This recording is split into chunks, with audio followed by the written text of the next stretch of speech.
আসসালামু আলাইকুম। সিদ্রা চেইন নিয়ে আমি খুবই ইম্পর্টেন্ট কিছু কথা বলবো, ভিডিওতে কোনো সময় নষ্ট করব না। আপনারা যারা সিদ্রা চেইন এই কয়েনটার কেওয়াইসির প্রবলেমে পড়তেছেন, তাদের শুধু একটা কথাই বলতে চাই, যত ট্রিক্স যত কিছুই আপনি দেখেন আপনার কেওয়াইসি অ্যাপ্রুভ হবে না। আপনার কেওয়াইসিটা কমপ্লিট সিটিজেন যে অথরিটি আছে এরা কমপ্লিট করে দিবে না। আমি জাস্ট কিছু কথা বলে এটা একটু মন দিয়ে শোনেন, তাহলে আপনার যে ভ্রান্ত ধারণাটা আছে সেইটা ঠিক হয়ে যাবে। আসলে দেখেন, আপনি বাইন্যান্স, বাইবিট, বিটগেট এগুলোতে যদি আপনি এমনকি এখন পাই নেটওয়ার্কেও যদি আপনি কেওয়াইসি সাবমিট করেন, ইনস্ট্যান্ট কেওয়াইসিগুলো দিয়ে দেয়।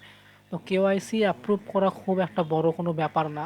ঠিক আছে, আপনি যদি বলেন সিদ্রা চেনের অনেক মেম্বার, আসলে মেম্বারটা ম্যাটার করে না। আসলে টিমের যে চিন্তাভাবনা, ভবিষ্যৎ পরিকল্পনা, সেইটার উপরে কেওয়াইসির অ্যাপ্রুভগুলো ম্যাটার করে। তো আপনি কোনোভাবেই কোনো ট্রিক্স অ্যাপ্লাই করেই সিদ্রা চেইনের কেওয়াইসি অ্যাপ্রুভ করাতে পারবেন না। সিদ্রা চেইন অথরিটি যেদিন আপনাকে কেওয়াইসি অ্যাপ্রুভ করায় দিবে, সেই দিনই আপনি সিদ্রা চেইন থেকে কেওয়াইসিটা কমপ্লিট করতে পারবেন। এর আগে কখনোই আপনি যতই অ্যাপ্লাই করেন, যতই ট্রিক্স অ্যাপ্লাই করেন, কোনোভাবেই সম্ভব না। আমার নিজেরও 6-7 মাস হয়ে গেছে, আমার কেওয়াইসিটা কমপ্লিট হয় নাই। তো যাই হোক, ভিডিওটা অবশ্যই ভালো লাগলে আপনারা লাইক করে দেবেন, ভিডিওতে অবশ্যই চ্যানেলটা সাবস্ক্রাইব করে রাখবেন।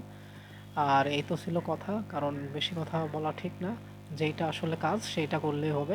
তো সবাই চ্যানেলটা সাবস্ক্রাইব করে দেবেন।